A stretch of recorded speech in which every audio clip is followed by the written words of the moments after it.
Comedian Paul Reiser is coming to Troy, Ohio to perform stand-up, the Arbogast Performing Arts Center. PaulReiser.com for tickets, and he joins us now. What's up, Paul? How are you? Hello, Paul. Good morning. Look at you, how perky you are first thing in the morning. It's Red Bull. Is that the secret? I salute you and your perkiness. Yes. Hey, waiting on your phone call this morning, I got to thinking that stand-up, you started in stand-up, then you go on to fame in television, movies. You've got 3 best-selling books, Golden Globe nominated. You did it all, and now here you are back doing stand-up in intimate theater. It's kind of like golf in the sense, I guess, once you get it, it gets in your blood, you can do it your whole life. Yeah, but the difference with golf is that in comedy, nobody gets hit in the eye with a ball. That is true. Right, and that's really a key thing for me. There's no injury. Yeah, I started as a comic, and that's all I wanted to be. I wasn't that clever. I just wanted to get on the Tonight Show. I wanted to be a comedian. And then, so what happened, I got all these lovely breaks and Mad About You, and then recently doing Stranger Things and all these things. And people go, well, that must be exciting. You're doing Stranger Things and The Boys. I went, yeah, but it's not as much fun as stand-up to me. To me, there's nothing as exciting as you're live. You're with live people. You don't have to wait a year and a half to see if something is funny. They'll tell you right there. And, especially after all the last couple of years, it's still a thrill to get out and see live people and have people get out of their house. And I think, did you, because you did, we should mention too, when you did My Two Dads, that was about 3 seasons, then went into Mad About You. Did you ever, during breaks, do stand-up, or was it you just did television and then that's it? No, I never felt like I was an out-of-work actor because to me, stand-up was my main gig. So any acting thing that came up was like a bonus. So I was always doing stand-up, except when Mad About You started in the early 90s. That was really kind of labor-intensive because I was writing on it, and it was really consumed. So I didn't do stand-up for the longest time. And it's only in the last, last few years that I got back out and doing it. And I didn't realize how much I missed it. You get out there. And also now, after all these years of TV, when the audience comes in, it's like getting together with old friends. Yeah. You know what I mean? They're looking at me going, we know you. And I'm looking at them thinking, yeah, I know you guys too. We've all gone through this together. That is, so it's been fun. Comedian actor Paul Reiser with us this morning. And it's funny because when you were up in Mount Vernon, Ohio at that little theater, we gave away tickets for that. And that's the exact comments we heard after the show from the people that won from us. Oh, really? How intimate and how you were in the lobby afterwards and what a great show it was. Not only in the lobby, I drive people home. Make sure they get home and Paul, not everybody does that kind of follow-through service, and I'm very proud of that. What is this show? I think you and I are about the same age. I grew up a huge Johnny Carson fan. You just mentioned one of the goals was to get on the Tonight Show, which we all had that goal. This Peacock show, There's Johnny, 7 episodes currently on Peacock. What is this show? I want to watch it. Well, you know what? And somebody told me it's not on Peacock now, so I got to find it. But There's Johnny was a show that I wrote with a friend of mine. Takes place in 1972, and it's sort of behind the scenes, or it is behind the scenes of the Johnny Carson of the Tonight Show. And 72 was when the show moved from New York to California, the beautiful downtown Burbank.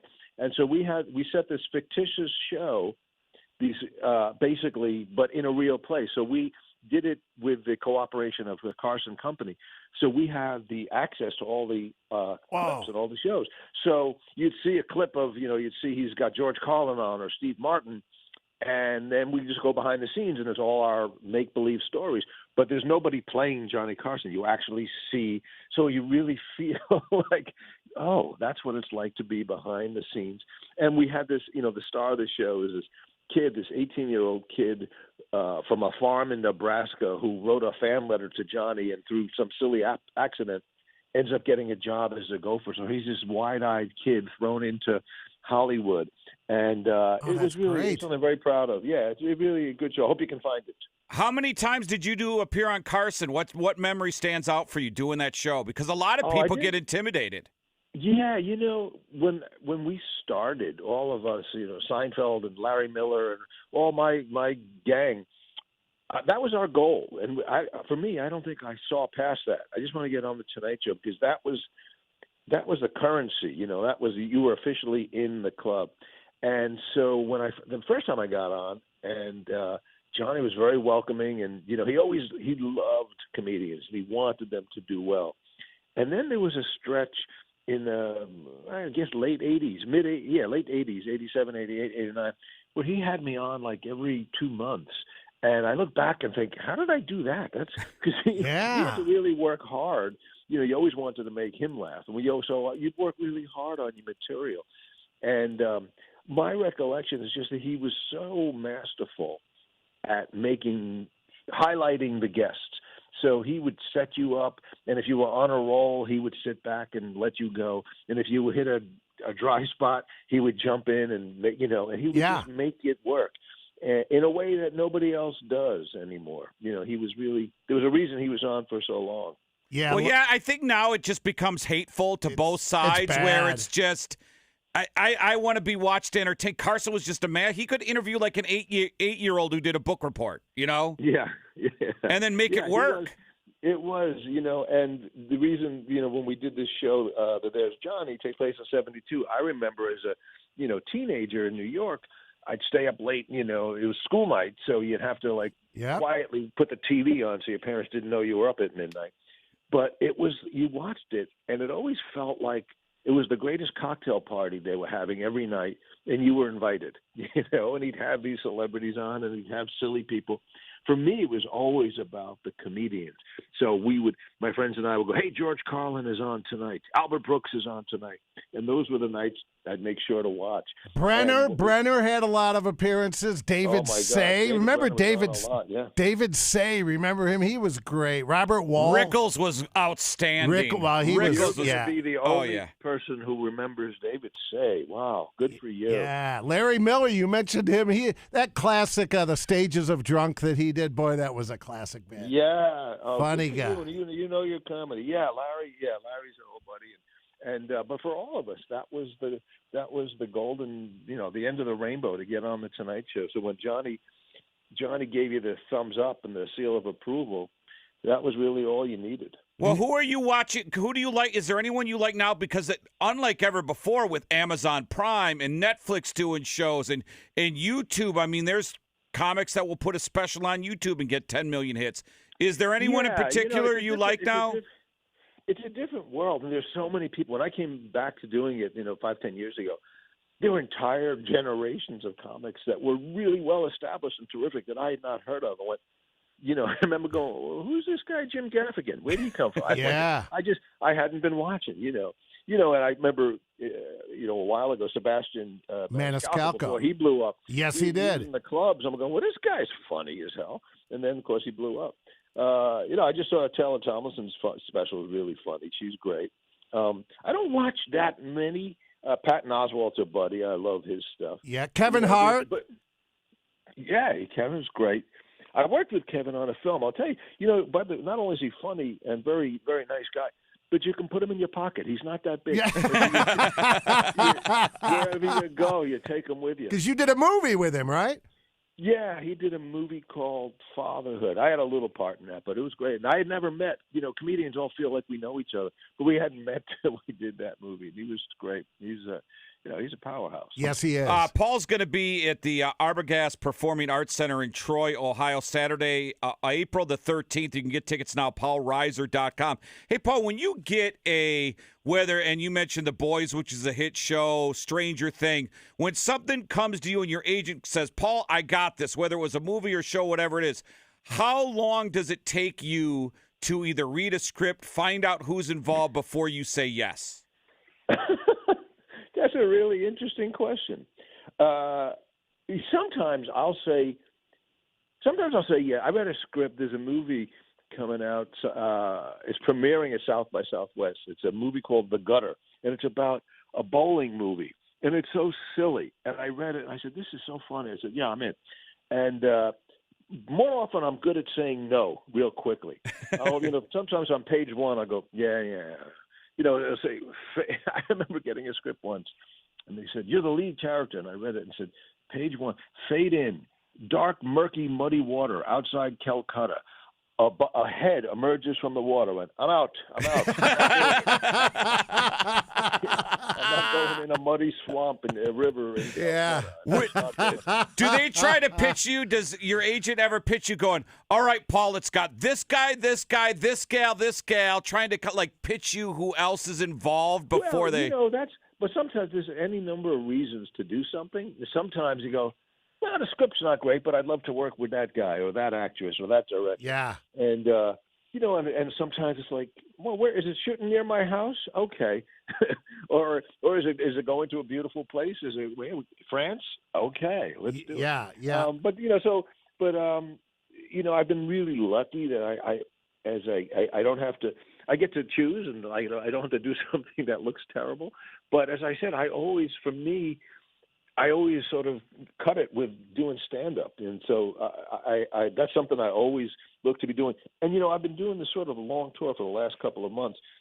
I have a feeling, and I'm not just saying this, I think the show in Troy on April 13th, that's going to be the best show of the whole tour. And I'm not just saying that to suck up to you. I just got a feeling that night it's going to be magical, fellas. Magical. It's going to be magical. Magical. Yeah. And if you're not there, I think you'll kick yourself in the morning. I agree. Hey, Paul, when you're doing a show, I was curious about this because I just read a quote. I forgot who it was, but the star of Westworld came out and said, I'm really upset. We did Westworld on HBO, but we didn't end it. We didn't know how it ended. I watched it. I was good with it. But when you did My Two Dads, did you ever think, who's the father? No, didn't care. Not at all. Because fans, people were probably because I watched it, I go, man, I've watched this show for 3 years and I don't know who the dad is. Yeah, you know what? But you had a nice life anyway, didn't you? Yes. Yeah. Yeah, didn't really. You guys didn't go on Maury or anything. It was, yeah. Yeah, well, sometimes you get to end them. Sometimes, I did a show. There's Johnny. Before it was on Peacock, it was on a little. It was a brand new little platform that was a spinoff of Comcast. It was called CISO. Mm-hmm. We did the show, and we were like their big new show. And as soon as we premiered, they ran out of money and they canceled. I said, I've had a network cancel me. I've never canceled the whole network before. I'm so proud of myself. Hey, did you film right out of business? Yeah. Did you guys do the new? You did the new Beverly Hills Cop, right? I'm in that one too. Awesome. Nice. And that's on Netflix this summer, right? That'll be on Netflix. And I did something very generous. I gave Eddie Murphy the much bigger part. You'll notice I have a very so giving. So giving. Very giving. And God bless him. He did very well. He's very funny. I'm proud to say. Were you in all? Because you were his partner in Detroit. Were you in all four of them? I was in 1 and 2. Okay. I skipped 3. And then came back for 4, which is now 40 years later, which is crazy. And I haven't seen it, but I saw the trailer, and it looks great. It does look good. Wow. Yes, indeed. Hey, Paul, tell us when you dabbled. We're a music station. We play classic rock. You dabbled in music. I dabble. I'm a big dabbler. You're a dabbler. How did you get from stand-up, acting, music? You make a left at theater. Yeah. When I was in college, I was a piano major.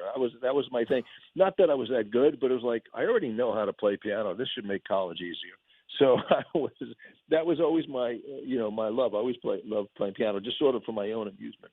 But so I've done a couple of things, and I'm working on a book coming out in May. I helped my buddy Michael McDonald, Doobie brother Michael McDonald, wrote his memoir. And he said, I don't know how to write a book. I said, well, I'll write it with you. So that's coming out. And that was a real fun trip for me because I never understood his career. He's such a great musician. I never understood. I used to ask him, I said, well, how could you be in the Doobie Brothers and Steely Dan at the same time? Isn't it like playing for 2 teams? How do you do that? And that was why you wrote the book. I said, if you write the book, I don't have to bother you with questions all the time.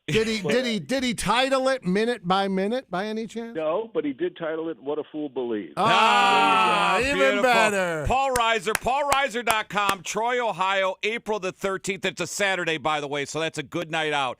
Paul, I'll see you there. Thanks so much, man.